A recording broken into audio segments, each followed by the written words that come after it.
Before we, point of order, go ahead. Yes, please. Monsieur le Président. Chair, we're here for a committee meeting, and as a vice chair, I was not consulted, and I don't believe that Mr. Thériault was consulted either. I would like to have an explanation and comments.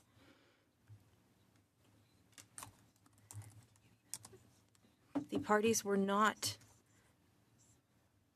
consulted, and according to Standing Order 106, you should have communicated with us. And in the letter that you shared with us from Mr. Polièvre, you recognize the importance of looking into the matter, but you organized today's meeting. Là, ça fait 8 jours plus tard. And now we're 8 days later. If it was so urgent, why did it take 8 days? And if it had been the Prime Minister or leader of the second official opposition, would you have acted as urgently? Thank you, Ms. Lapointe. Prerogative, as I mentioned to members of the committee, to call this meeting. I do have the authority to do that given the urgency of this meeting, so I appreciate your point of order. Let me continue with the meeting. Before we continue, I'm going to ask all in-person participants to consult the guidelines written on the cards on the table. These measures are in place to prevent audio and feedback incidents and to protect the health and safety of all participants, including the interpreters. Just a reminder as well that make sure your hand is raised so that I can recognize you. I saw your hand, Mr. Gunn.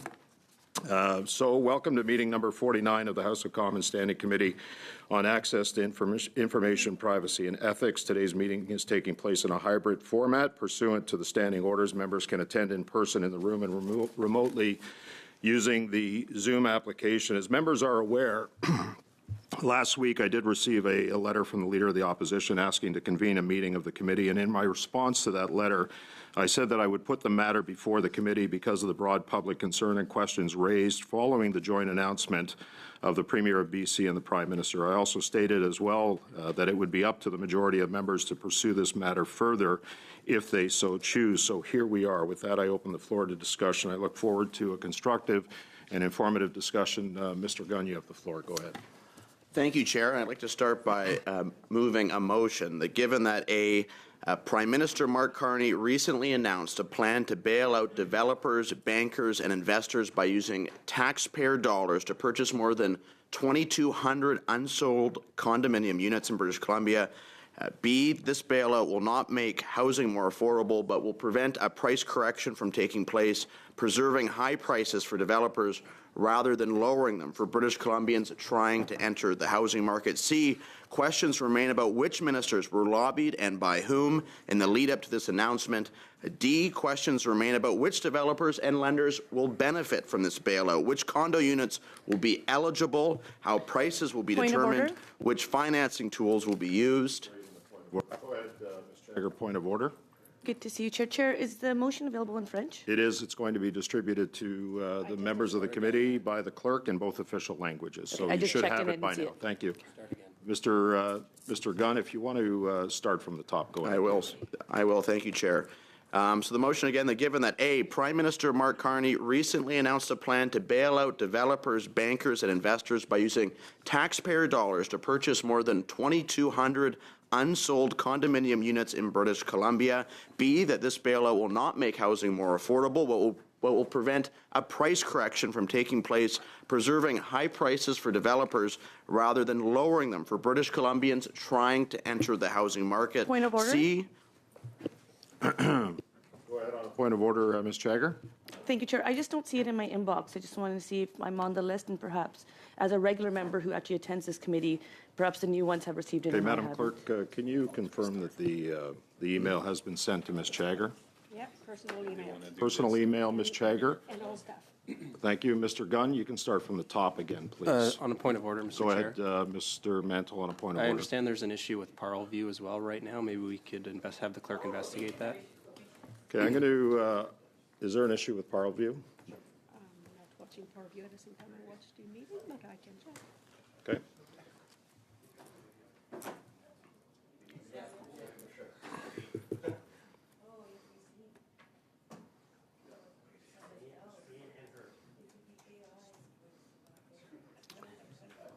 Okay, we're just checking. Thank you for pointing that out, Mr. Mano. We're just checking right now. The issue is being addressed. Okay, I'm going to suspend for a minute. Mr. Gunn, we're going to come back to you until we resolve this issue with Parleview.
Point of order. S'il vous plaît. Mr. Gunn, you have the floor on a point of order. Madame Lapointe, go ahead. Monsieur le Président, ce que je... Chair,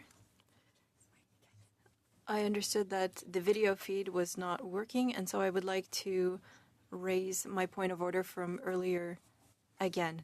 I understand that it is your prerogative to organize a meeting, but none of the vice chairs were consulted in organizing this meeting that you called urgent, following a letter from the leader of the opposition. You organized the meeting 8 days after receiving this letter.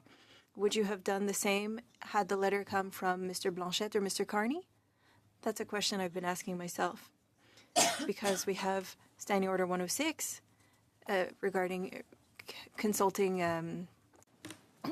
Thank you, Chair. I'd like to move a motion that given that A, Prime Minister Mark Carney recently announced a plan to bail out developers, bankers, and investors by using taxpayer dollars to purchase more than 2,200 unsold condominium units in British Columbia. B, this bailout will not make housing more affordable, but will prevent a price correction from taking place, preserving high prices for developers rather than lowering them for British Columbians trying to enter the housing market. C, questions remain about which ministers were lobbied and by whom in the lead-up to this announcement. D. Go ahead, Mr. Chang, with your point Sure, of order. can I have the speaking order, please? Gone. After he's done, I'll give you the speaking order. Yeah, I have Hardy, Kwan, Mantle, Chang, Lapointe. That's who I have on the speaking order. Mr. Gunn? Point order, Monsieur le Président. Point of order. Point of order?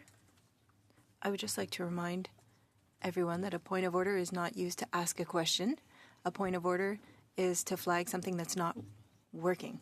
Happening here, Mr. Hardy. So I'm going to ask that Mr. Gunn be given the opportunity to present his motion. You'll have an opportunity. Members of this committee will have an opportunity to speak to that motion. I've got a list formed.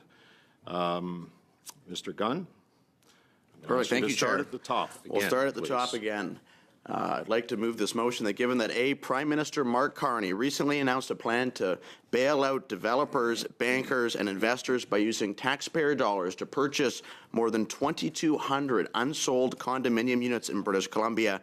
B, this bailout will not make housing more affordable, but will prevent a price correction from taking place, preserving high prices for developers rather than lowering them for British Columbians trying to enter the housing market. C, questions remain about which ministers were lobbied and by whom in the lead-up to this announcement. D, questions remain about which developers and lenders will benefit from this bailout, which condo units will be eligible, how prices will be determined, which financing tools will be used, and which entity or entities will ultimately own the units. E, forcing home buyers to compete with their own tax dollars while raising housing prices for the benefit of developers is not in the interest of Canadians. And F, Prime Minister Mark Carney is building an economy of bailouts and handouts to Liberal insiders while creating higher costs, debt, and taxes for everyone else. Point of, Go ahead, Ms. I don't know Jagger. about anybody else, but my audio, my That's fine. translation's not working. Okay, we'll make sure that your audio is working. Is the audio working? Okay, I know what you're doing here. I know what you're doing to disrupt the meeting, and that's fine. You can continue it because people are watching. Go ahead, Mr. Gunn. Start with the next paragraph. Get your motion on notice. Put it on the floor, and then we'll continue with debate after that. Go ahead, sir. Thank you, Chair. And just to repeat the last sentence, F, Prime Minister Mark Carney is building an economy of bailouts and handouts to Liberal insiders while creating higher costs, debt, and taxes for everyone else. The committee, during the summer adjournment, undertake an urgent study into the Canada-British Columbia partnership on condo conversion, and no fewer than 6 meetings be dedicated to this investigation, and for the purpose of this study, invite the following witnesses to appear. 1, Gregor Robertson, Minister of Housing and Infrastructure. 2, Christine Boyle, Minister of Housing and Municipal Affairs in British Columbia. 3, Ken Sim, Mayor of the City of Vancouver. 4, Build Canada Homes. 5, BC Housing. 6, Bob Rennie, often called Vancouver's Condo King. 7, Duncan Vladarchuk, Chair of the Liberal Party of Canada in British Columbia and Chief of Staff for Ani Group. 8, the Urban Development Institute. 9, Concert Properties. 10, Brookfield Asset Management. 11, organizations that advocate for affordable housing and on behalf of home buyers. And 12, other witnesses as may be proposed by members of the committee, and that the committee order the federal government and the government of British Columbia to provide the committee with any agreement made between the federal government and the government of BC related to the Canada-BC Partnership on Condo Conversion, and any agreement between either government and any developer or lender related to the Canada-British Columbia Partnership on Condo Conversion immediately after any agreement becomes finalized. Okay, thank you, Mr. Gunn. So we are in committee business. The motion is in order. I do have a speaking list. I'll start with you, Mr. Hardy, Ms. Kwan, Mantle, Chang, and Lapointe. Go ahead with your comments, please. On the motion. Okay. So that's the contents of the motion, Mr. Chair. Look, we're gathered here today in the middle of summer, not because I think everyone loves spending time in Ottawa in July, but because Canadians have very real concerns about the Liberal plan to bail out billionaire condo developers in the 5th most unaffordable housing market in the entire world, starting with the fact that during the last election, the Prime Minister and the Liberal Party never campaigned on this. They never campaigned on spending more than $1 billion in taxpayer money to give a handout to their wealthy developer friends. They never campaigned on using the taxpayer dollars of hardworking Canadians to buy more than 2,000 condos in Greater Vancouver. Also, developers wouldn't have to lower prices and, God forbid, sell at a loss. And they never campaigned on artificially propping up what are already extremely unaffordable housing prices and preventing the market from moderating to a more affordable and sustainable level. Of course, all this begs some pretty obvious ethical questions that I think deserve answers, such as, if the Liberals didn't campaign on this policy, why are they suddenly deciding to pursue it now? Whose idea was it? Who lobbied for it? Is this being planned for more Canadian cities? And maybe most importantly, which well-connected developers, big banks, and foreign investors stand to benefit the most? Now, I want to take a moment to share with the members of this committee a particular dictionary definition that I think describes the direction of economic policy in Canada over the past year. And I quote, "An economic system where business success depends heavily on close ties between corporate executives and government officials. Instead of competing in a free, meritocratic market, companies thrive by securing political favors such as bailouts, tax breaks, subsidies, or specialized regulations that block competition." That, colleagues, is the definition of crony capitalism, and it does increasingly, in my view, represent the official economic policy of the Liberal Party of Canada, rewarding insiders, well-connected corporations, and party loyalists, while everyday Canadians fall further behind, privatizing the profits of the wealthy, then bailing them out should something go wrong.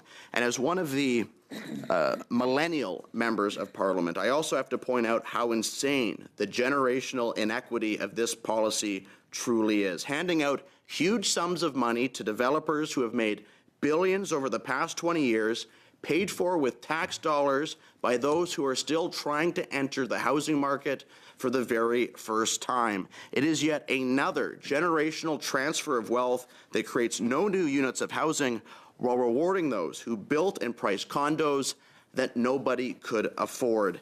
It's not only bad economic policy, it's unethical, it's immoral, and it's wrong.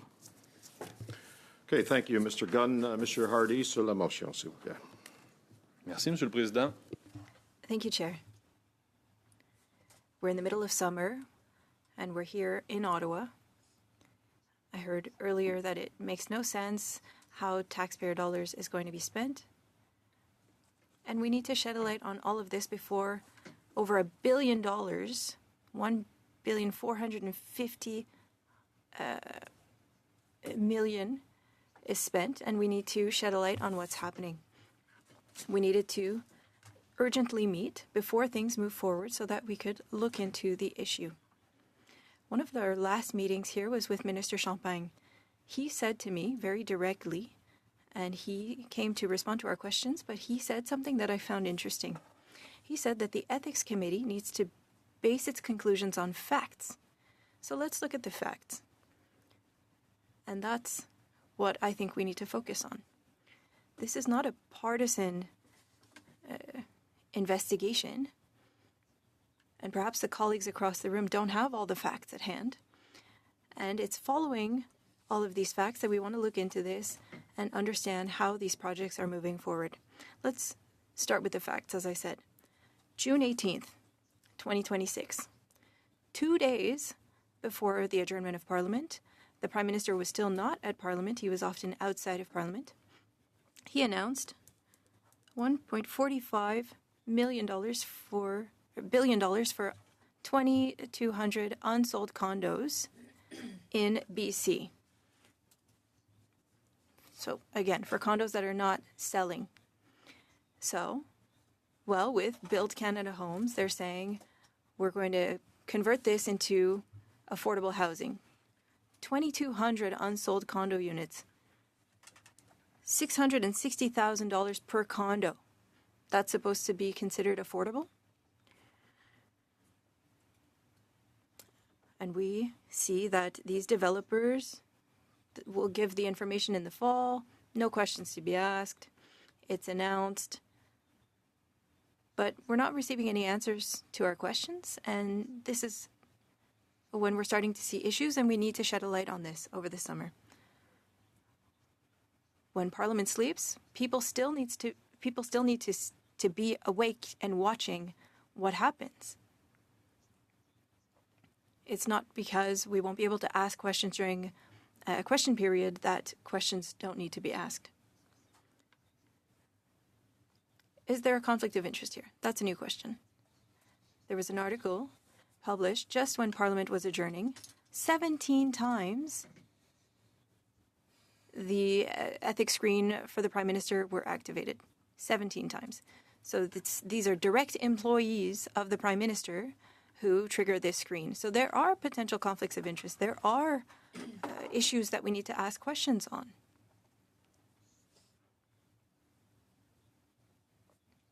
We have shared 8 documents on potential conflicts of interest for the Prime Minister. And we're hearing that it's not always easy, it's not always simple. And so for a year, and I've been here for a year, we're seeing that things are shady with the Prime Minister. And it's important that we meet today because the announcement is not as great as it seems. It's suspicious. $660,000 per condo. That's suspicious.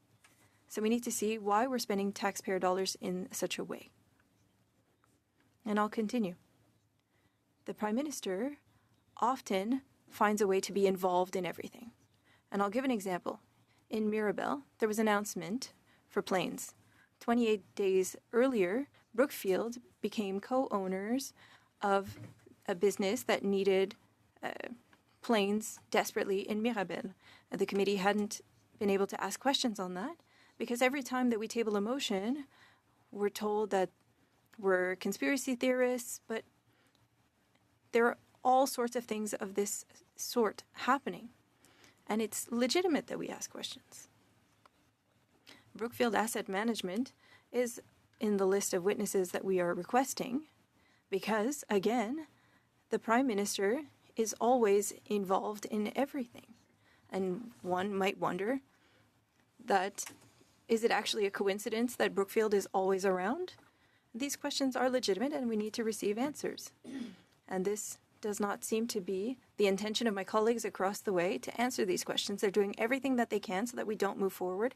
And then they accuse us of wasting time and wasting taxpayer dollars. But that's what we've been dealing with for the past year. We were able to work in a certain way before they became a majority. And now, since they have the majority, they are ensuring that these investigations don't happen. So let's look at what we're asking for. Why are we here on July 7th at 11:30? In February 2026, Bob Rennie, the king of condos in BC, organized in his office an evening with Carney. It cost $1,750 to meet Mark Carney, the Prime Minister of Canada, in his office. No journalists. That's often what happens. No journalists, behind closed doors. Don't worry. Our Prime Minister is full of virtue. But 17 main developers were there. And they all have one thing in common. Thousands of condos unsold. So that was in February 2026. In March 2026, so a month later, there's a document from BC Housing speaks to a meeting between the Minister of Housing in BC and Mr. Carney. In May 2026, the CMHC says there are more than 5,000 unsold condos in Vancouver, an increase of 76%, and in Barnaby, Richmond specifically. And remember that, because it's important. I want everyone to understand. June 3rd, Brookfield becomes co-owner with $1 million for Concert Property, 8 industrial properties. And so we might wonder if there's a link there, because, just to be clear, the co-ownership is not for condos with Concert Property. So Brookfield, Concert Property, a $1 million deal. They're working together on a project. But Concert Property has projects in the region, including 50 in Barnaby. 50 condo buildings in Barnaby. So we're stretching and we're looking into things, but I think that Canadians have a right to know what's going on. For Brookfield, 15 days before the announcement, they are becoming co-owners of this condo company with thousands of condos that haven't been sold. And then all of a sudden, there's announcements in cities and sectors that would interest Brookfield and in which Brookfield has made investments. Should we investigate? Yes. It's the goal of our committee to do so. If there's nothing to hide and everything's fine, well then, we'll carry out the investigation, we'll see that there was no link, and then we'll just look like those asking the wrong questions, but we can't ever get far enough.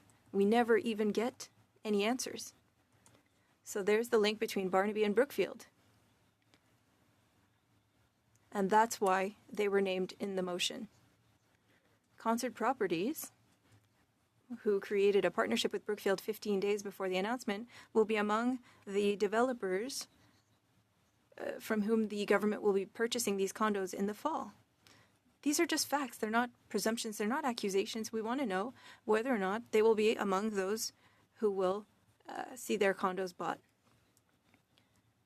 They've said that it has been said that developers did not request this directly from the Prime Minister, but who did? We want to know how this came about. How did this come about for Mr. Carney?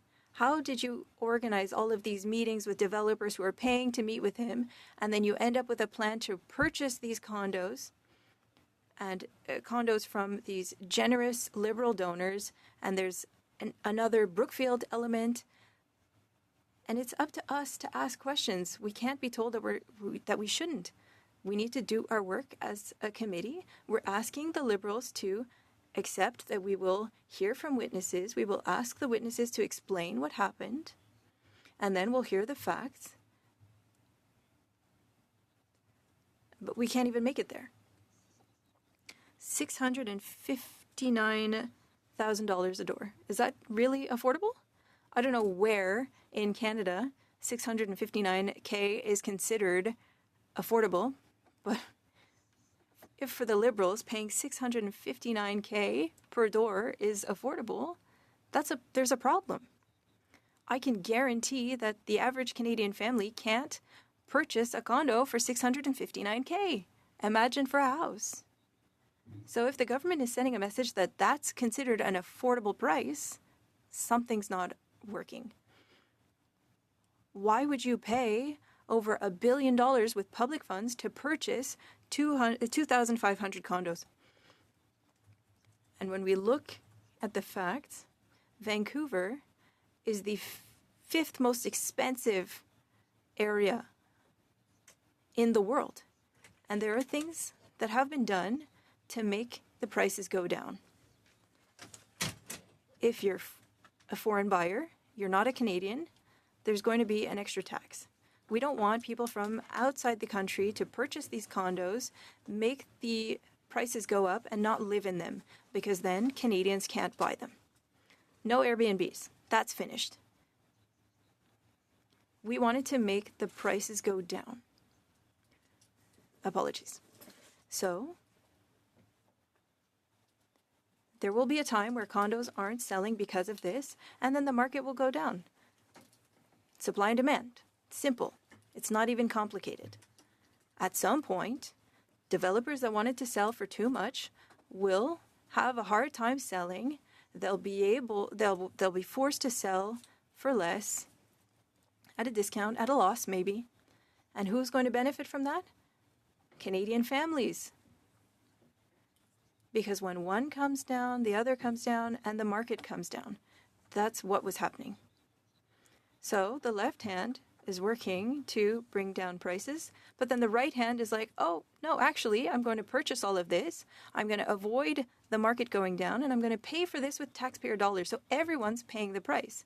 Families can't afford housing for less, and we're taking money from these families who are paying taxes to ensure that the market doesn't come down. And who benefits from that? Rich developers, liberal donors. So again, I think it is legitimate for us to be asking these questions. TD was foreseeing a decrease in prices of 15%. The market was going to adapt. And so that's why clause B and E, I speak to that in our motion. B, D, and E. And I have a question that might be a little bit different from our regular questions, but there is legislation that allows developers to not pay builders until the end of the completion of the building, or if there's a crack in a wall after a certain time or issues with plumbing, often there's an amount that is withheld till the end. And there are rules surrounding this, and I looked into it. Tin Properties, one of the developers in Barnaby, can't sell but isn't being paid. 95% finished but hasn't been paid. There are contractors that are waiting. $1.7 million. $6,000 for electricity and window workers who also haven't been paid. So there are people who have worked on these condos and businesses who have worked on them, and they still haven't been paid. So when these developers fail, it's the workers who lose out because they're not being paid. But the government thinks it's relevant to spend over $1 billion to help these developers who still haven't paid the workers. And then they're saying that they're doing that for the people. Could they not maybe go from another direction and ensure that people were being paid? If this is to move forward as a project, can we at least get answers? We want to ensure that the businesses who did the work are paid. We want to ensure that families have access to units that are affordable, and ensure that it's not millionaire friends of the Liberal Party who benefit from all of this. Another thing that is clear, Build Canada Homes, another bureaucracy started by Mr. Carney, was supposed to build 1 million homes per year. At the end of this year, there still hasn't been anything built. And just as they did before the end of Parliament, they wanted to move things forward quickly and say that the session was productive, even though they spent more time in backroom deals instead of moving forward on legislation in collaboration with opposition parties. But they're saying they're going to purchase these condos with taxpayer dollars and condos that were not built by Build Canada Homes to increase the percentage to make it seem like they built new homes. They built new homes, and it makes no sense. That's why we're asking questions. You haven't built a single home. Can we know why When you find out that things aren't working, you're purchasing these condos with taxpayer dollars. If anything, maybe get rid of Build Canada Homes if it's not relevant. And again, this is why we need to ask questions and have the right people answer them. What I've found shocking since this announcement is that when you have a good idea, you want to be proud of that idea because it's a good idea. But what we're seeing now is a little interesting because the Prime Minister of BC and the Premier of BC and the Prime Minister are saying, well, no, it's not my idea, it's your idea. It was your idea. I think that it shows that things are shady. Because if nobody wants to be responsible for the idea, then they must know that the idea is not that great. So again, I think it is relevant that we want to know who had this idea, and we want people to respond to Canadians, not to us. We're here to ask questions, just to inform Canadians. We want Canadians to have access to information. That's all that we're asking. We're asking for an emergency meeting during the summer because we don't want more money spent on scandals. We want taxpayer dollars to be well spent. We want to stop things before they get too far if it's problematic. We don't want to end up in September, October with money spent, and then you find out, well, oops, billions have been spent, Canadians paid for it, and families received nothing. Workers weren't paid. It's only the liberal friends that made money. That's why we're asking questions. And I'll end on this because I think it's very important. We've been working hard for the last year on conflicts of interest. The Ethics Commissioner is an independent agent, and he said the appearance of a conflict of interest should be part of the Conflict of Interest Act. We proposed this change. Colleagues across the room refused. We weren't asking for it. It was the commissioner who was asking for it. And again, there's another potential conflict of interest. There's the appearance of a conflict of interest. We would like to shed a light on this potential conflict of interest, and it doesn't seem to be the will of the members across the way to go forward with this. They said that what we're doing is not important, that we're wasting time. And you're saying that we're here because we want per diems, we want our subway to be paid? That's what they think, but that's not the case. There is an appearance of a conflict of interest, and we want to know whether or not there truly is one. And if there was one with Brookfield, why did the Prime Minister not recuse himself with this announcement? Same for Mirabel. This is why the committee exists. It does not seem to be the will of the members across the room to do this work, but we need to do it. If we look at the motion and we read it, and it's important because people who are listening to us might think that we're playing political games on a small element, but that's not the case. You can read the motion. Everything is in order. We're looking for facts. We're not asking for conservative witnesses. We're asking to hear from Liberal buddies, developers, the condo king. We want to ask them questions so that they can respond to Canadians. Not to us, to Canadians and Quebecers. That's why we're here today. And I hope that my colleagues, after hearing all of this, will agree that Canadians deserve answers. I think that Quebecers deserve answers. And then we would have shed a light on this whole matter, and then we'll move on to another study from the Ethics Committee that looks into moments where there are potential issues with ethics. Thank you, Mr. Hardy. Ms. Kwan. Committee and invite you to participate in this debate. On the motion, please go ahead. Thank you very much, Mr. Chair. I appreciate the opportunity to add the NDP's perspective on this condo conversion developers bailout scheme. Fundamental to today's discussion is about whether public housing dollars are being used to serve Canadians struggling with housing affordability or to protect private interests from market losses. Canadians are facing the worst housing affordability crisis in generations.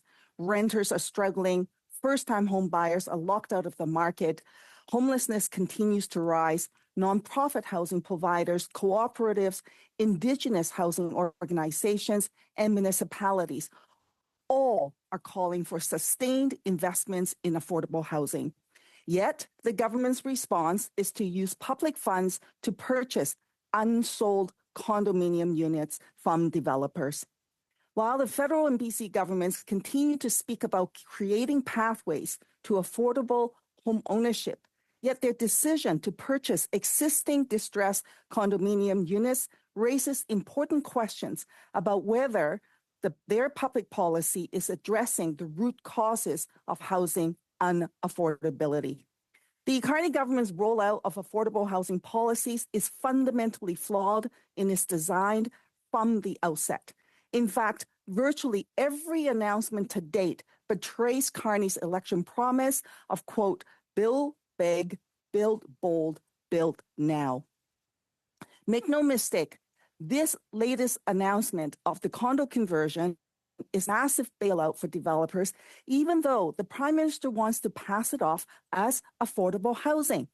No one is buying it. And the truth is, the Prime Minister betrayed himself when he admitted as much at the announcement, where he said developers, quote, are stuck and they do not want to sell at a loss, but they also can't afford to hold the empty units indefinitely. He sounds like a board member from Brookfield Asset Management rather than a prime minister when he uses his inside voice out loud. This comes just months after shovel-ready project proposals by nonprofits were stopped in their tracks by the BC government. I don't agree with my conservative colleagues very often, but this scheme has major problems and it does not pass the public smell test. Every dollar spent on buying existing private inventory is a dollar not spent constructing new social housing, co-op housing, supportive housing, Indigenous housing, or nonprofit housing. This is particularly grating when affordable housing providers have shovel-ready projects waiting for funding in BC. Canadians deserve to know how and why this option was chosen. In the final week of the sitting of the House, the Liberals wielded their hammer and forced closure on Bill C-26, the legislation that approved the spending authorities. At the time, I voiced my concerns that there is no affordability criteria, no measurable outcomes, no clear accountability mechanisms. The bill didn't even say how much or what funding formula was used to determine how much will be allocated to each province and territory. Instead of calculating it on a per capita basis, the government refuses to say what secret formula was used. Based on what has been announced to date, and I would venture to suggest that it is based on how much overpriced condo glut exists in each province. If I was an MP from Newfoundland and Labrador, Nova Scotia, New Brunswick, Manitoba, Saskatchewan, Quebec, Alberta, I would want to know why my province is being shortchanged by tens of millions when we are not, and why we are not getting our fair share. Alberta should have gotten $208.5 million if it's done on a per capita basis. Instead, they got $119 million. Manitoba should have gotten $62.2 million. Instead, they got 10. Saskatchewan should have gotten $52.3 million. Instead, they got 10. New Brunswick, they should have gotten $35.8 million. Instead, they got 10. Newfoundland and Labrador should have gotten $22.7 million. Instead, they got 10. Quebec should have gotten $373.1 million. Instead, they got 320. Perhaps the Liberal MPs were never told how much was allocated to their province. After all, in the eyes of the Prime Minister, they are just seat warmers for votes. Given the centralization of the Carney government, not one Liberal MP said boo about this inequity. This right here speaks to the whole problem of this scheme and how Carney is governing. And yes, why we're here today. Bill C-26 is a piece of legislation that authorized the expenditure of $1.713 billion of public funds, and it contained no meaningful safeguards, no measurable outcome, no affordability requirements, and no clear accountability mechanisms. It is not a plan to support home ownership for first-time buyers. Rather, it is an investment banker's plan, and at the heart of this condo conversion bailout program are the interests of investors and financial institutions. That is precisely why there is a housing affordability crisis in Canada. For years, ordinary people saw housing prices soar as developers, speculators, and foreign investors rake in huge profits. Renters were rental and demo evicted. First-time home buyers were priced out of the market. Seniors were forced to leave the communities they helped build. The Liberals and Conservatives' mantra that the market will eventually solve the affordability crisis has been a colossal failure. Decades later, working families, renters, seniors, and young people are still being priced out of their communities. In the face of an affordable housing crisis, the glut of overpriced condos can't find buyers, and governments rush to step in with billions of taxpayers' money to bail developers out. Developers took risks during a period of speculation and soaring prices. Taxpayers should not be expected to absorb those risks when the market bottoms out. The federal and provincial governments should be prioritizing investments in permanently affordable public, co-op, and nonprofit housing. There are alternative approaches that deserve greater attention. For years, New Democrats have called for housing policies that treat housing as a human right, homes first and not as investment vehicles. We have called for action on speculation. We have called for measures to discourage excessive investor activity in residential real estate. The NDP wants to end special tax treatment for housing profiteers, such as real estate investment trusts, and to change tax policies that currently favor large institutional ownership of residential real estate. We want to see action to discourage speculative accumulation of multiple investment properties, measures such as progressively higher down payment requirements for the purchase of additional residential properties beyond their primary home, as it is done in other countries, including Singapore.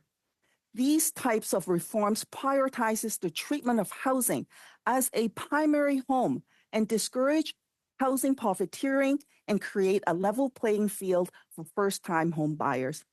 Canadians deserve a housing strategy that addresses the causes of unaffordability, not just the symptoms, and they deserve answers. Why are governments using public funds to purchase existing condominium units rather than focusing those resources on increasing overall affordable housing supply? Did the government compare the cost of condo acquisitions with the cost of constructing new social or co-op housing?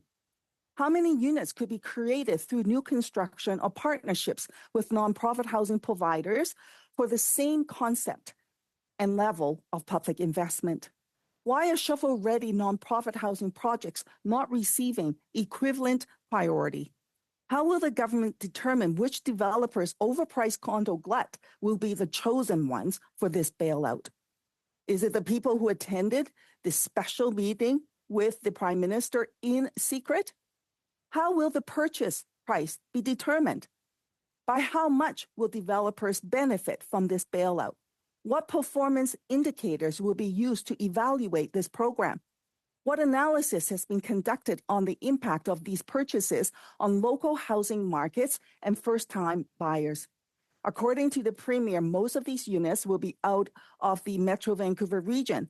What is the government's plan to deal with an affordability crisis in one of the most expensive and populous part of the province, Vancouver? Why has the government prioritized purchasing unsold private inventory rather than pursuing stronger measures to reduce speculative demand? Why did the government eliminate the underused housing tax? Why has the government not committed to extending the foreign buyer ban? What measures is the government pursuing to discourage excessive investor activity in residential real estate? Why were there no affordability and accountability requirements in Bill C-26?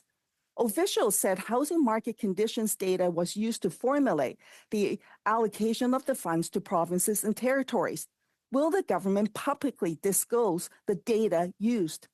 How can the government justify per capita inequity in funding for Saskatchewan, for Manitoba, for Quebec, for Newfoundland and Labrador, for Alberta, and so on? How can Parliament assess value for money without clear benchmarks? And how will the government remedy this lack of oversight? Will the government commit to ensuring that the Parliamentary Budget Office has the opportunity to conduct an independent analysis of this proposal? Instead of negotiating one-off deals to absorb unsold, overpriced condo inventory, government should be building a new generation of public, cooperative, and nonprofit housing at wartime scale that the Prime Minister actually campaigned on during the last election. Mr. Chair, it is critical that a study be initiated, answers be found for Canadians, and it is a critical task that parliamentarians get to the bottom of this. Was there shady business behind this deal and how this came about? Who is to benefit? And how is it actually really going to benefit everyday Canadians in an affordable housing crisis? Finally, Mr. Chair, I would say this.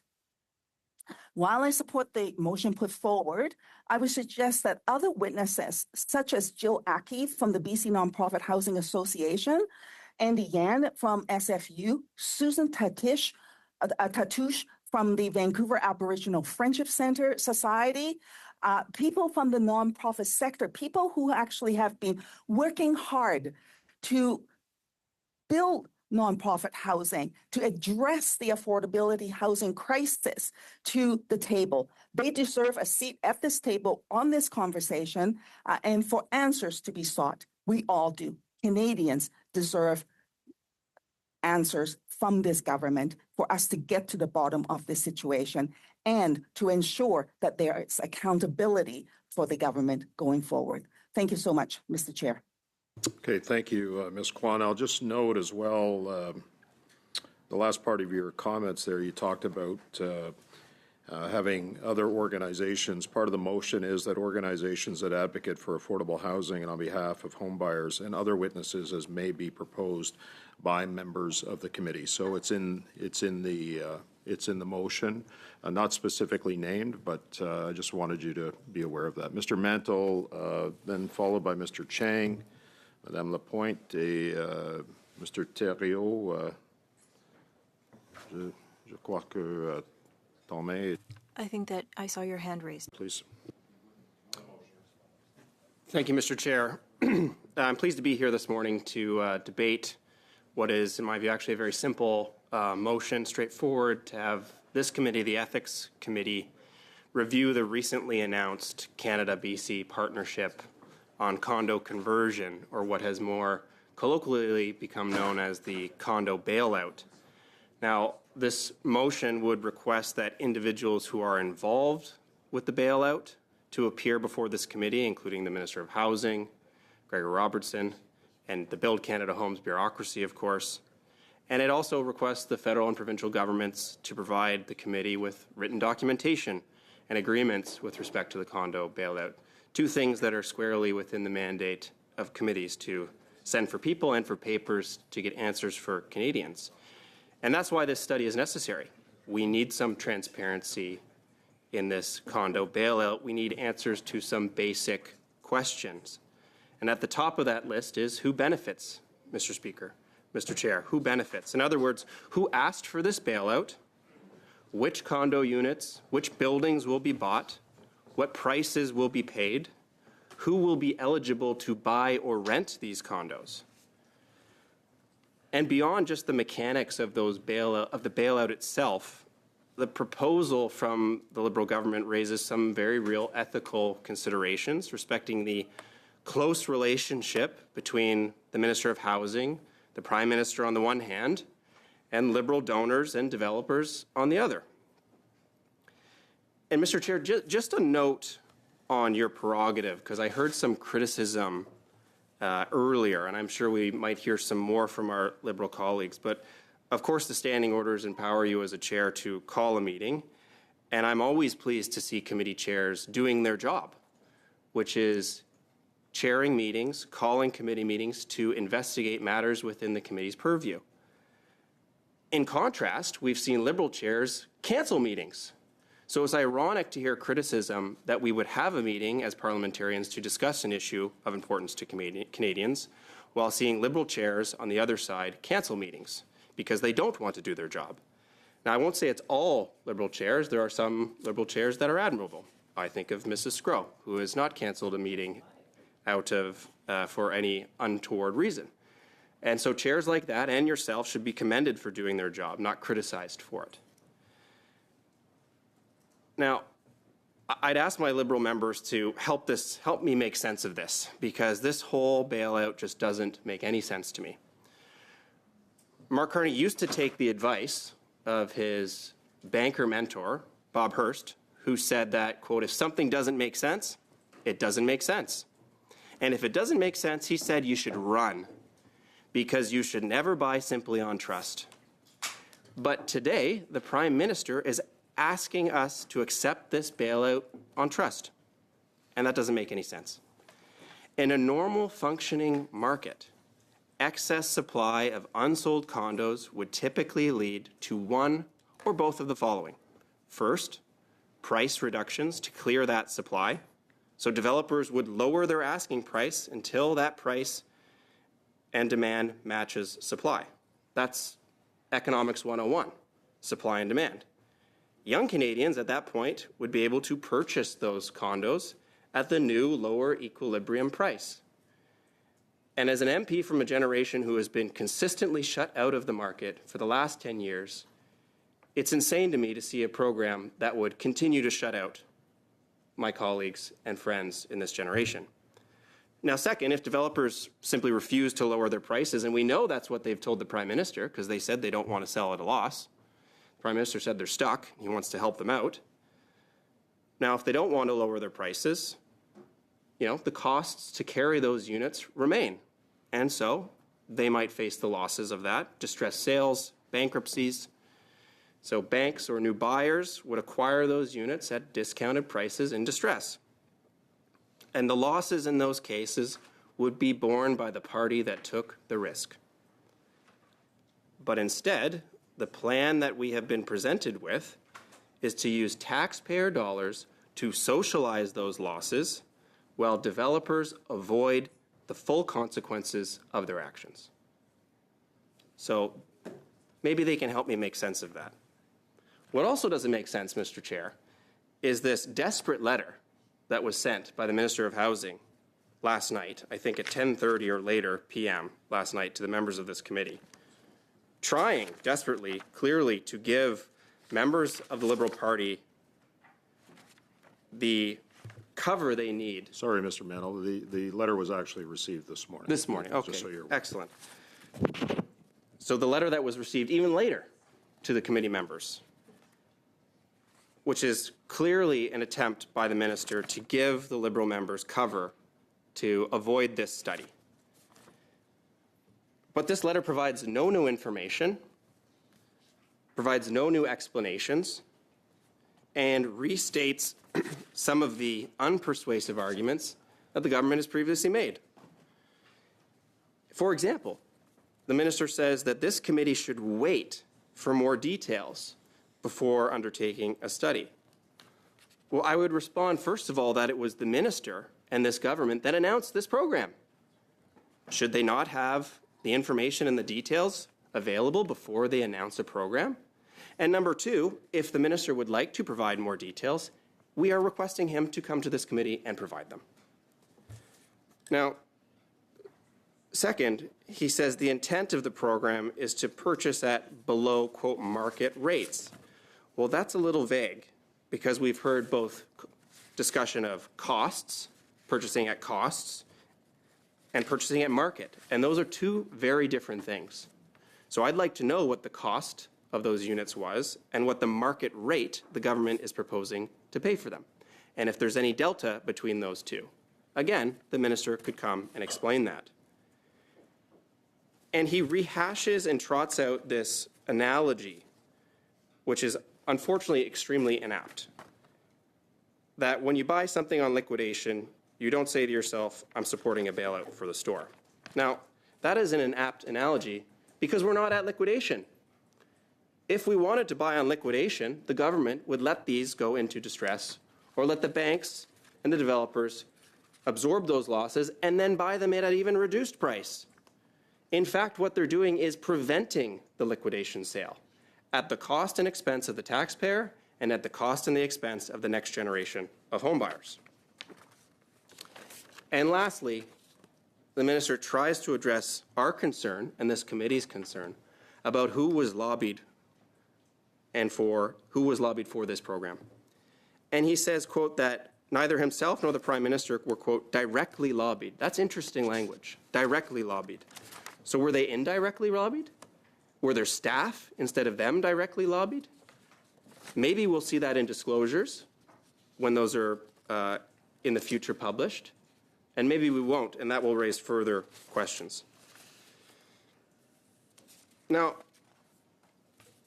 this study matters because we are in one of the worst times in a generation for young Canadians to buy a home. The average salary no longer buys the average home nearly anywhere in Canada, let alone in places like Vancouver or Toronto.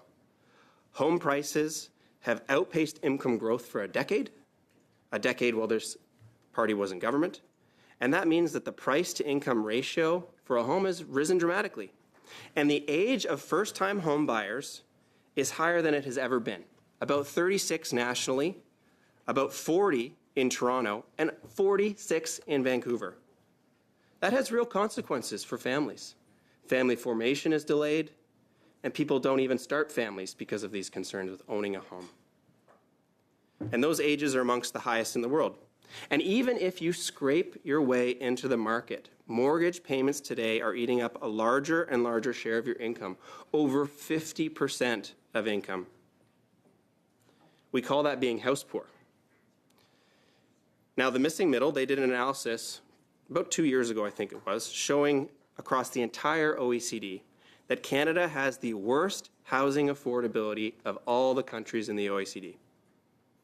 And the sad part is that Canada is actually unique because they looked at other countries where affordability has improved or not deteriorated at the same rate as in Canada. So it's simply untrue to claim that Canada's deterioration is the same as everybody else. Actually, Canada's far worse. And this condo bailout changes nothing for those Canadians seeking to enter the market. If anything, it makes it worse by preventing the natural correction in one of the most expensive housing markets in the world. Mr. Chair, let me end by recounting a brief story in the Prime Minister's own words from his own book. When, during his time at the Bank of Canada, he spoke with banks and financiers in the financial crisis who were exposed to their own mess. And he had some thoughts for them, which I think are apt today. So I'm going to read 2 paragraphs from his book on values, and I hope he will remember these values in considering this bailout. He said, and I quote, "When the music stopped, these masters of the universe turned to the state. I remembered that once I became governor of the Bank of Canada in early 2008, I would receive delegations of investors in asset-backed corporate papers or bankers that were exposed to their mess. Their requests had the benefit of being consistently self-interested. They would argue that it was the responsibility of the Bank of Canada to take on their risks. We shouldn't be unduly worried. The market had momentarily taken leave of its senses. They left out the bit about why Canadians who had never had a chance to ask the questions unvoiced by these masters of the financial universe should take on the burden. And they left out the implications such behavior would have for moral hazard in the system. For if banks and markets were bailed out from their mistakes, then what was to stop them from taking on greater risks in the future? A continuation of the heads they win, tails we lose finance. How would that promote the values of responsibility accountability, prudence, and trust that are essential to sustainable finance. I would ask him the same questions today. Why should Canadians take on this burden? Why should he now continue to allow developers to engage in a heads they win, tails Canadian homebuyers lose housing development plan? How does this condo bailout promote the values of responsibility, accountability, prudence, and trust that are essential to sustainable finance and a sustainable housing market for the next generation? I hope he takes heed of his own values. Thank you, Mr. Chair.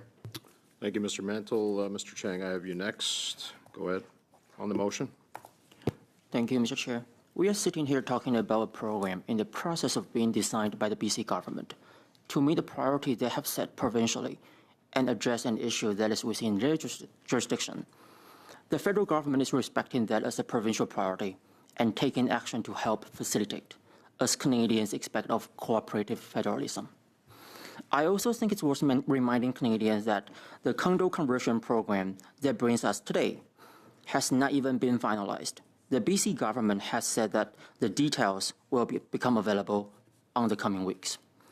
But instead of waiting for the details, instead of having the complete picture for us to discuss, the Conservatives have decided to call us into an emergency meeting, pulling us away from important work in our constituencies. I want housing. My constituents in Burnaby Central want housing. I think everyone around this table wants housing. Burnaby is one of the most expensive rental markets in this country. Average rent here sits at roughly $2,300 a month, about 18% above the national average. And Burnaby is consistently ranked among the top 5 most expensive cities to rent in all Canada. That's the reality facing thousands of families, students, and workers in my riding. This is not a theoretical policy debate. It is about whether a nurse, a transit worker, or a young family can find an affordable housing to live this year or next year, not 5 years or 10 years from now.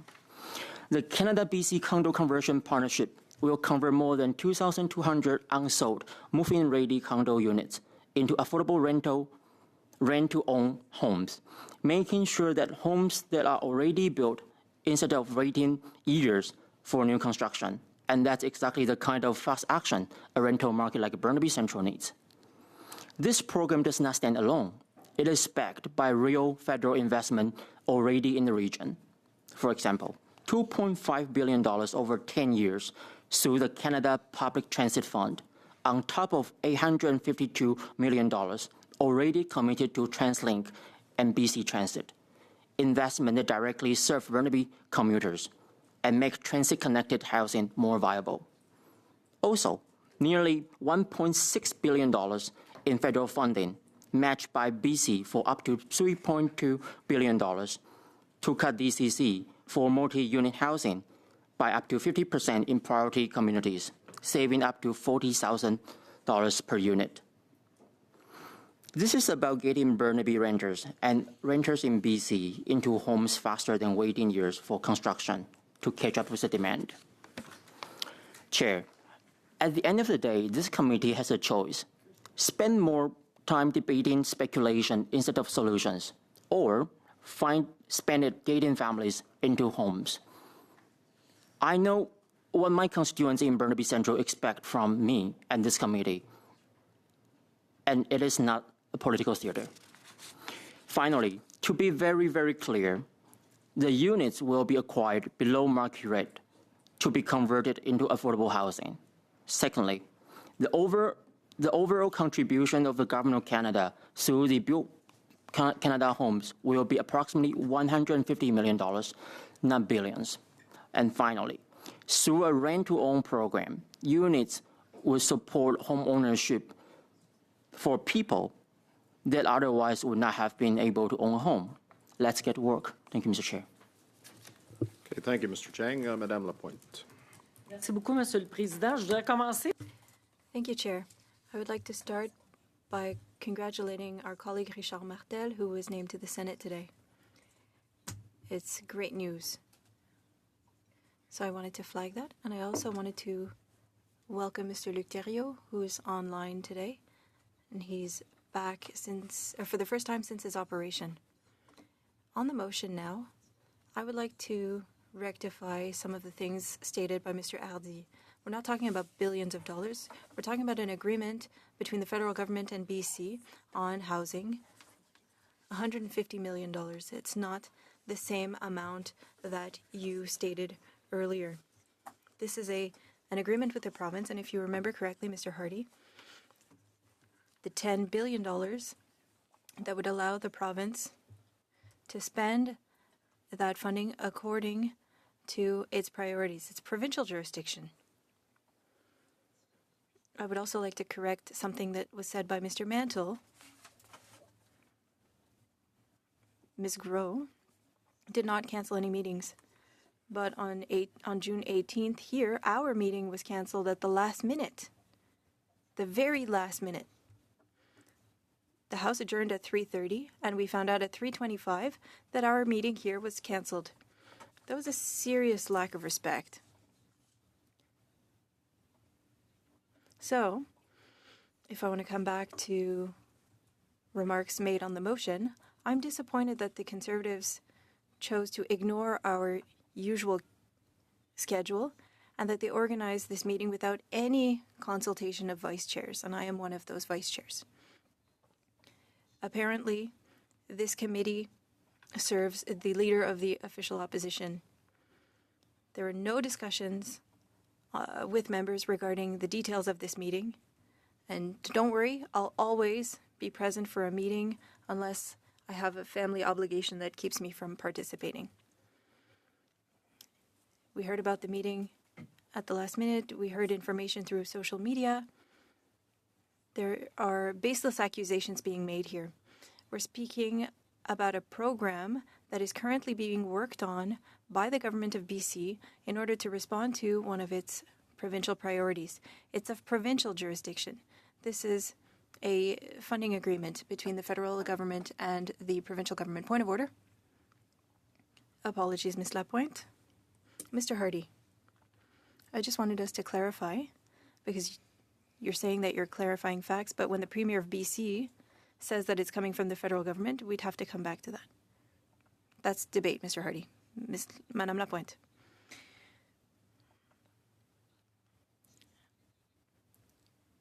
Order. Madame Lapointe, vous avez la parole. Merci. Recommencez. Ms. Lapointe, you have the floor. Parce qu'on parlait pas de milliards. I wanted to rectify. We're not talking about billions. We're talking about 150 million and 220 units. Because you're saying that people are always listening to us and they need to be hearing the facts. So, the federal government respects the provincial priority. I'm sure that Mr. Thériault agrees.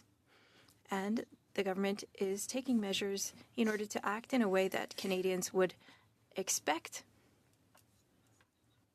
I think that we need to remind Canadians that the condo conversion program that we're speaking about today still has not been finalized. The government of BC indicated that details would be available in the coming weeks, so we don't have the details yet.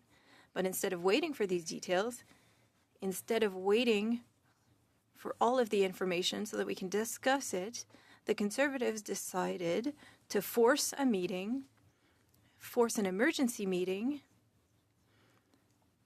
taking us away from our responsibilities in our ridings, because when the House is sitting, there are things that we can't do in our ridings. But now we're here in Ottawa. And as I said, I'll always be here in Ottawa when I'm needed. I worked hard to be elected in Rivière-des-Mille-Îles, and I will continue to do the work that I have been asked to do. I am convinced that this is another fishing expedition seeking to share disinformation on the proposal. It's clear. They are trying to get information because they want people to misunderstand the situation. They have been repeating false statements. They have already received clarification from the government of BC. There's a letter from Minister Robinson. We've all received it. It explains everything. In the letter to the committee, he states clearly that these condos are being purchased at a lower rate. The federal contribution is a modest part of the program, $150 million from Build Canada Homes. The opposition is misinforming with false information. We've been talking about developers from Vancouver. The BC government was clear. These are not Vancouver condos. They are in BC throughout the province. The Conservatives continue to say that this will bring prices up, even though these units are being purchased at a preferential rate. They keep speaking about developers, but Goodman, Commercial Urban Financial Institute, and others have said that they do not believe that this program will be beneficial to them. And there's something that we won't hear from the Conservatives. They won't talk about the 2,200 families and individuals who will have access to affordable housing and a path to home ownership through this program. As the minister said in his letter, we have a choice to make. We can act urgently, or we can follow the approach put forward by the leader of the official opposition on social media and do nothing. Do absolutely nothing. Thanks to this program, we have an opportunity to house people in homes that are ready to be lived in, homes that are currently vacant, even though there are people throughout the province who are looking for a place to live. We can offer to thousands of people a path to home ownership through the rent-to-own model, and this is what is currently being discussed. Where are the Conservative videos on those 2,200 households? Where would they house these people? Their proposal is to do nothing and to wait years hoping for the problem to solve itself. That's not how we come to a crisis. We are in a crisis. We are taking measures. We are acting. We are trying to find creative solutions. If your priority is to play political games and to share on social media information that is not exact, and if your priority is to house people, well, act. You don't have a concrete plan to focus on the housing issues. And other than all you have said is that we need to do nothing. And they're making insinuations, baseless accusations, and defamation. Colleagues, we are here today because a political party wants to play games. They want to repeat disinformation, and they want to claim that they are looking at a proposal, yet this proposal has not yet fully been shared to the public. That's not how we work to change things. That's not how we solve problems. We are going to continue to focus on delivering results for Canadians. We have delivered. The Conservatives would like us to not talk about these measures and how we have worked to support municipalities. When we work in our ridings, what are we hearing? Cities want us to invest in sewers and in municipal infrastructure. This can lead to savings in BC and have better infrastructure. This is what cities have been asking for. We want to focus on roads and sewers and support infrastructure. The CMHC stated that reducing developing fees or eliminating them could increase housing by at least 14% in some cities. In Quebec, we have announced billions of dollars in infrastructure focused on housing in the last 6 months, and we want to support communities and build the infrastructure that they need for that. Just a reminder that this agreement was made recently, $10 billion that the Quebec government requested in order to move forward with certain projects. Build Canada Homes, which is now, or rather, has worked over the past a year for 11,000 units announced throughout the country. We have eliminated the GST for first-time homebuyers. We have worked with the province of Ontario in order to expand the measure. The Ontario government estimates that this measure will allow us to offer financial relief of $2.2 billion and create more housing and jobs and increase the GDP in Ontario significantly. Thanks to programs such as loans for homes, we are seeing that there is a funding for building apartments. This will allow Canadians to work and to contribute, and we will be able to maintain affordable rent. According to a recent study, there has been 20 consecutive months in a decrease of costs for Canadians. We have been working very hard. On March 3rd, we announced $157 million in order to build 388 rental units in Burnaby. 2 towers, 388 units for families, seniors, and individuals in Burnaby. This followed an announcement of $55 million in funding in order to build 116 safe rental units in February. May 14th, we announced more than $52 million in funding for Keelam Apartment in order to build 128 rental units in Waterloo. Point of order. This is a residential unit building of 6 floors. Ms. Lapointe. I don't want debate, Mr. Hardy, so... Je veux juste savoir si on est, parce que l'on est en train de... I want to know where we're at, because now we're speaking to the benefits of Build Canada Homes, and that's not what we're speaking about. Yes, I'm speaking about housing. Thank you, Mr. Hardy. Thank you, Chair. Over the past year, we've sent over $12 million in funding for building housing in order to reduce red tape and to accelerate building housing in Saint-Albert. And Mr. Cooper's writing, and he's not here today. And we're not allowed to say that he's not here, but anyway, he's a regular member. In April, the city had built 966 new units. This is important work, but we know that we need to do more. We need to work with provinces and municipalities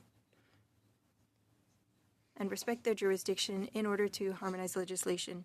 We need to continue to support the most vulnerable, invest in our communities. We need to seize opportunities as they present themselves to us. In BC, those 2,200 units are a real opportunity. Thanks to this potential program, we are going to be offering housing to more than 2,000 families and individuals. This will be done more quickly and at a lower cost than if we were to build them ourselves. That's important. It's less costly. These homes are already ready. I don't think that letting this opportunity go is the way to respond to a crisis. We need to wait for the details for this program. As I said earlier, we don't have the details yet. We need to see whether or not there are other opportunities. We need, or rather, the data on vacant units are clear. 67 in Chilliwack, 571 vacant in Kelowna, 588 in Victoria, 961 in Richmond. These are housing units that are available. We will know more when the details are finalized and made available. But Conservative MPs don't want these units to be made available. It's time to roll up our sleeves and really respond to the needs of Canadians. This motion does nothing for that. Thank you. Merci, Madame Lapointe. Juste en avant de... Thank you, Ms. Lapointe. Just before we move on to Mr. Thériault, I'm going to suspend for a few minutes so that we can have a quick break for members and for staff. For a couple of minutes, just for a break.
Monsieur Thériault, vous avez la parole. Commencez, s'il vous plaît. Mr. Thériault, the floor is yours on the motion. Thank you, Chair. Hello, everyone, and it's good to see you all again. Chair, as you know, Canada is a big country. And media coverage is not the same from coast to coast to coast. We have heard very little about it in Quebec. I was looking for articles on things that we were to speak about today, and I saw that it was a big issue in BC, and I don't want to blame you for anything, Chair. I wanted to say that you made a choice in organizing a meeting today in order to shed a light on potential issues, and I wanted to thank you for it.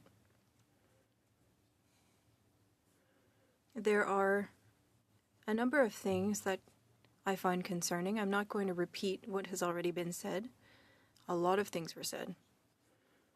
There are things that I find concerning. As you know, I taught ethics for 30 years. And so I am very concerned by ethical matters.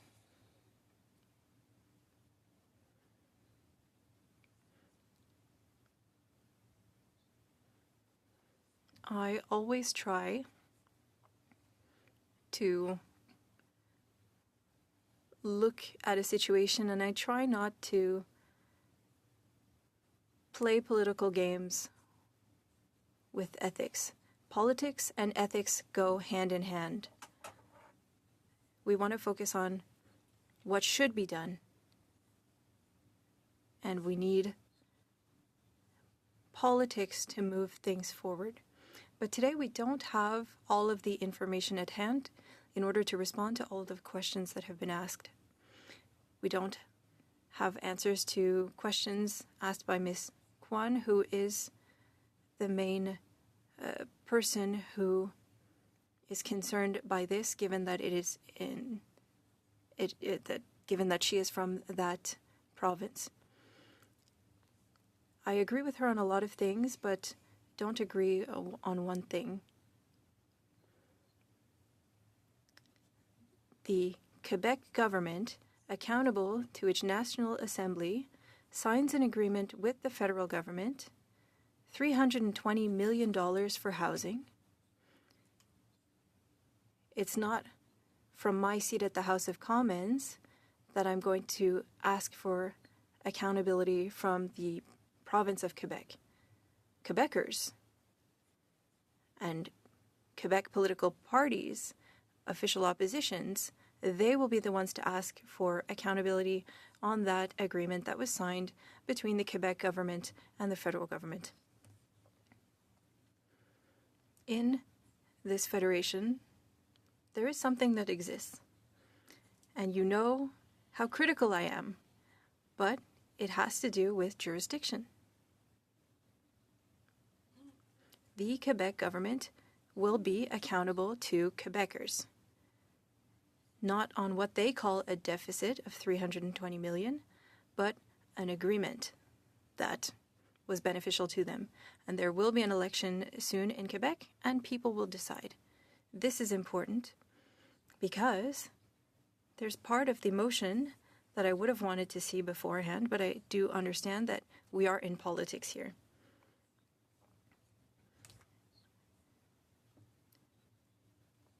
A friend told me that it was on the Conservative website before it was even shared with colleagues here.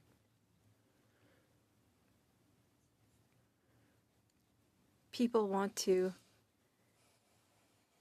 save institutions, but you also need to respect people who are part of those institutions. And I don't want to belabor the point here, but I am bothered by the end of the motion that says that we order the government of BC to share information. If there was someone from the government of Canada to ask or to order the Quebec government to share anything, well, I would take issue with that. And so the Conservatives will have to explain that element of the motion to me. What are they seeking there? They want to have a lot of information. They don't want to miss anything. They don't want to miss anyone, and perhaps there would be something that wouldn't be revealed, but they would have to explain that, because I agree with the rest of the motion. Chair, I think that the committee should write to the lobbying commissioner. I think that we should ask her to look into this matter. Why? Because when I looked at articles being written throughout Canada on this matter, I realized that there's some networking here.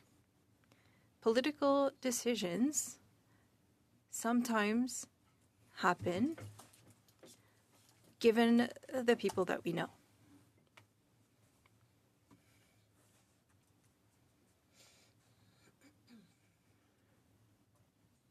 Often, there's a culture of things done in private.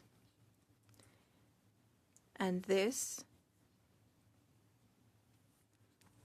can be problematic. And so there are people here in the private sector that networked, that met at different times, and all of a sudden there's a quick solution that works for everyone. We're supposed to trust these people, but procedure would be entirely different in a public system where everything is transparent and not opaque, and where there is accountability. I don't understand why on June 18th, or at the end of Parliament, I don't understand why this program was announced when the Prime Minister said that he wasn't quite ready to make the announcement. But then at the same time, the Premier of BC says, well, it wasn't me, it was him. He wanted to do it so quickly. And we're also realizing that people are part of a network surrounding Mr. Rennie. I haven't heard of him, but I'm happy to hear that we want to invite him to committee. If the Ethics Commissioner said that he wanted to add the appearance of a conflict of interest to the legislation, we would also need to see what the influence was by Bob Rennie. He hosted a private event for Prime Minister Carney in February 2026. He organized an evening with the Prime Minister. In Quebec, the Quebec government was sanctioned quite heavily because they were asking for $100 per ticket to participate in an event, and that's the limit in Quebec. And that was to meet with Minister XYZ. And there was a sanction, and the Quebec government stopped that kind of funding for a year after that. And yet, here in Ottawa, there's someone who's at the heart of the issue of condos, and we'll see eventually what his role is. He organized this event with people who would want or have reasons to pay $1,700 to meet with Mark Carney. Then you have the housing minister. He was the mayor of Vancouver. And Rennie, that Mr. Rennie, has organized activities that cost $25,000 to participate. David Eby, Premier, who's meeting with Mr. Rennie in March 2026, and then in June, there's an announcement made.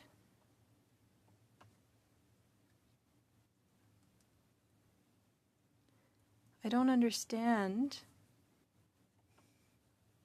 why we're not flagging the issue. Maybe there wasn't lobbying. Maybe there was no real conflict of interest, but there certainly is a perceived one, and we need to shed a light on it. We could say, oh, yes, they act quickly so that people had access to housing. Okay, that's fine. But in what I read an opinion piece by Mike Muffet, who is director and founder of a paper, and he said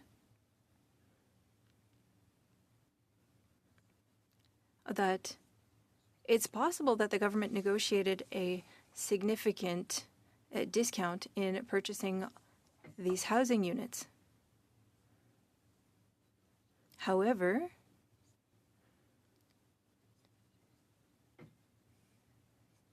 they might not be able to negotiate properly. The government should have these at 40 cents per dollar. So $1 million condo at 400,000, not 600,000.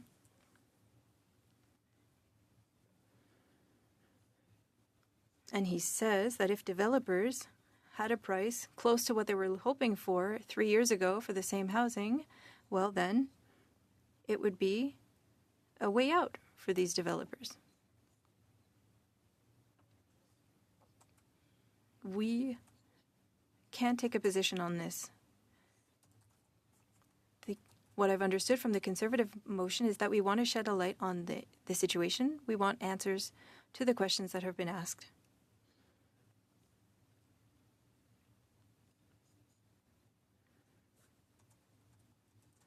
Perhaps for Prime Minister Carney, it's clear-cut.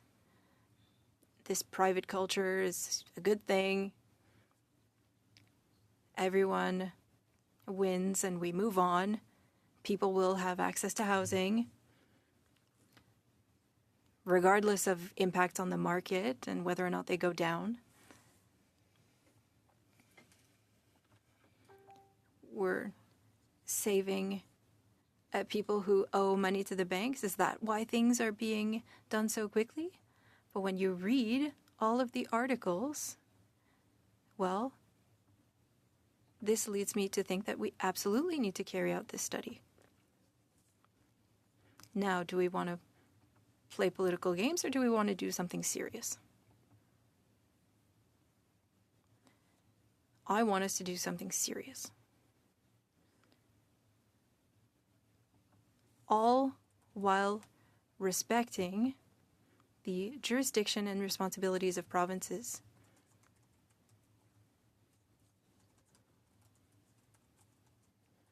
I'm not sure how we could reword the end of the motion to reflect that. Because for the rest of the motion, I would like for us to look at all of those elements. The lobbying commissioner needs to investigate. The ethics commissioner has to work within the confines of the current legislation. The last time we heard from him, he said it. Nobody asked him to explain the last time he said it.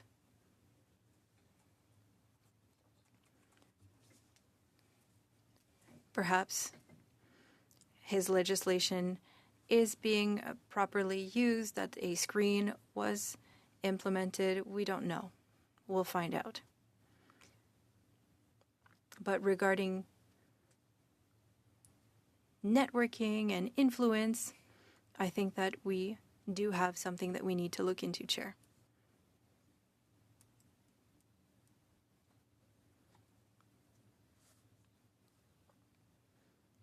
Should we undertake this motion as of today, when people are more focused on choosing a bathing suit for the beach and House journalists are elsewhere? They're not on the Hill. Is it the right time?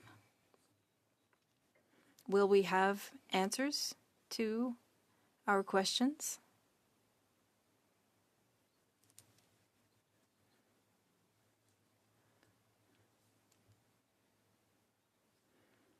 When will they be ready to make clear and specific announcements regarding the conditions of the program?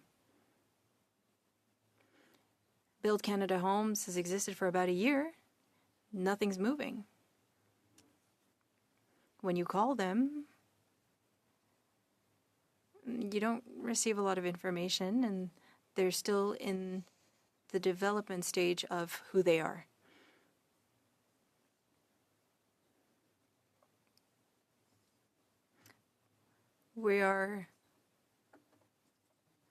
We want to ask questions, and we don't want to be told to wait for the details of the program. There's no information in the announcement. There's no deadline, nothing. Why the announcement was made so quickly, I don't know.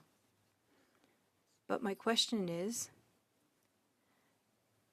the summer break the right time to organize committee meetings? Will we receive the attention that we need?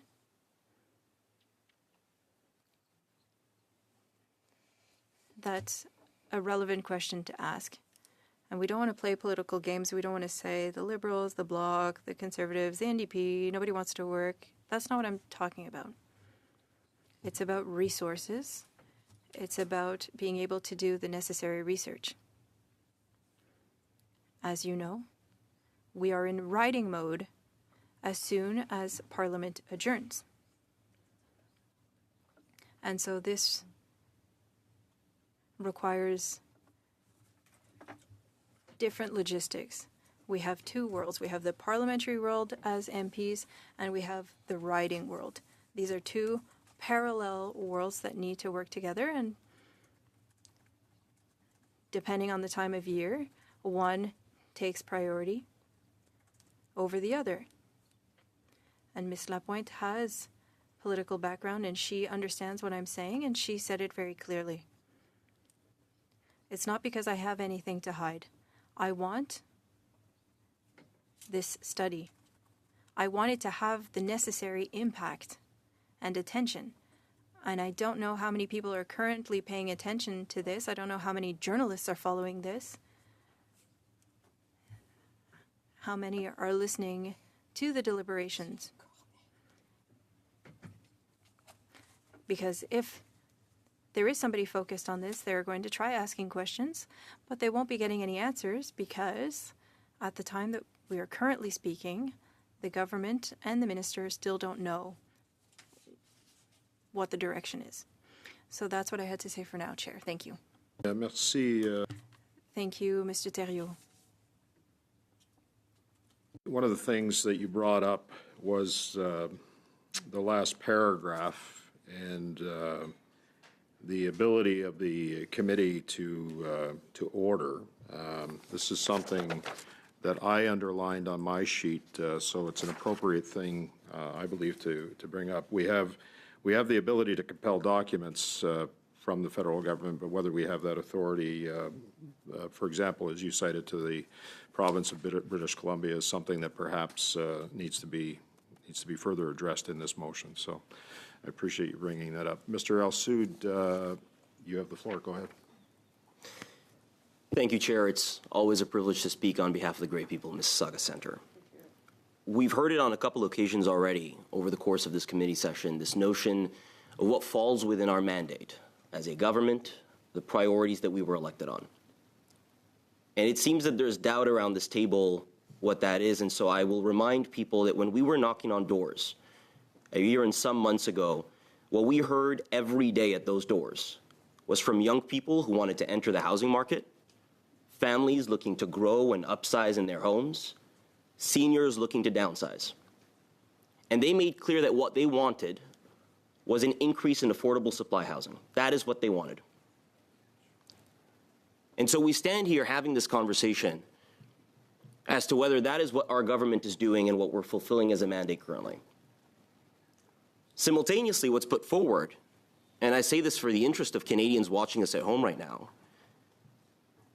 the government of British Columbia is proposing to purchase 2,200 units at below market value so they can effectively repurpose them into affordable housing in a rent-to-own model. To be crystal clear, we would be, the government of British Columbia would be purchasing 2,200 homes, turning them into affordable units. And that is what we're having the conversation on in this specific context. And the Conservatives, for some reason, are opposed to that idea. The Conservatives are opposed to the idea of introducing 2,200 affordable homes into the market. I heard earlier a comment made by a certain member that it changes nothing, that the 2,200 homes change nothing. You know, I fundamentally disagree with that notion. 2,200 homes changes a lot for 2,200 families. 2,200 homes changes a lot for young people looking to enter the market. It changes a lot for growing families looking for property, and it changes a lot for seniors looking to downsize. It is not an insignificant supply of affordable housing. Now, of course, these facts don't matter as much to our Conservative colleagues. The minister writes to the chair, provides a relatively comprehensive response to many of the questions that we got today, and they say that it's not enough. They claim that billions are being spent. I've heard 6 numbers over the course of the past hour and a half as to what the total amount spent was. I've heard $1 billion, I've heard $3 billion, I've heard $300 million. The truth of the matter is, as was outlined in the response, is $150 million of federal taxpayer dollars going towards creating 2,200 affordable units. Mr. Thériault said it perfectly. We don't get to dictate how the provinces spend their money.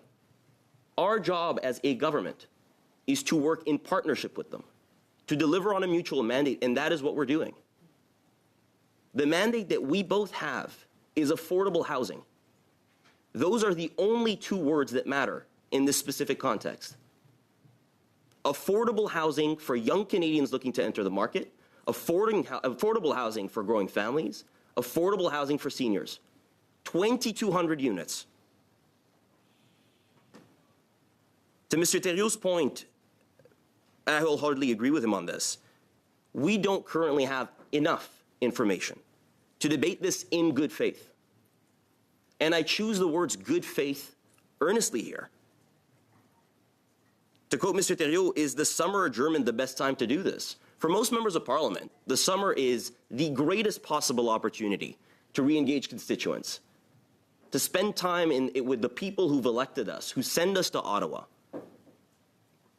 And there's been a deliberate choice here made to not fulfill on that mandate, to not fundamentally do that, to spend time with the people that have elected us and have chosen us to represent them and voice our opinions here in Ottawa on their behalf. Canadians are intelligent, and they will make their own minds up through the facts. And that is exactly how it should be. With that, Chair, I move to adjourn debate. Okay, so a motion to adjourn debate has been moved by Mr. Al-Soud. It's a dilatory motion. It's non-debatable. I'm assuming that we don't have consensus, so I'm going to call on the clerk to call the vote. Madam Clerk. Question is, shall the debate be adjourned? Mr. Al-Soud. Ms. Jagger. Mr. Chang. Monsieur Gay. Oui. Madame Lapointe. Oui. Mr. Gunn. No. Mr. Mantle. No. Monsieur Hardy. Pour la transparence, non. Monsieur Thériault. Non.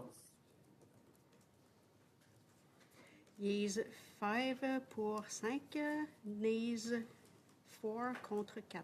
Okay, so the motion to adjourn debate has been accepted. Mr. Al-Soud, I see your hand. Thank you, Chair. What's also become abundantly clear to me is that this committee's mandate, time and again, has been sidecast. Point of order, Mr. Chair. Got a point of order here.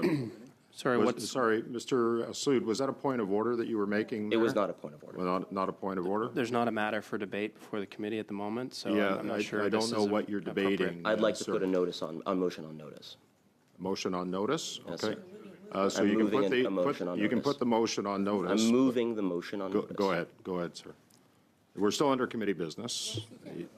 And I'd like to provide additional context with your permission. So why don't you move the motion and then provide additional context, Happy to. if you don't mind. Thank you. That, Point of order. yeah. Go ahead, point of order. C'est juste une clarification. Just for clarification, once my colleague took the floor, do we come back to the previous speaking list? Because he didn't say it was for a motion, because I have things to say. You're moving the Oui, mais motion. il n'a pas dit ça au début. Il a commencé à parler. But that's not what he said. He just started to speak. We've had this situation happen Mais je veux before. juste dire une chose. Quand je parle au chair, j'ai pas besoin. When I speak to the chair, I don't need you to speak to me. Please stop speaking. I'm trying to ask a question to the chair. Hardy, let Mr. Hardy go through the chair. I don't need any distractions Non, on c'est this ça. side. Go ahead, Mr. Hardy. Je veux juste bien comprendre parce que bon. I just want to understand.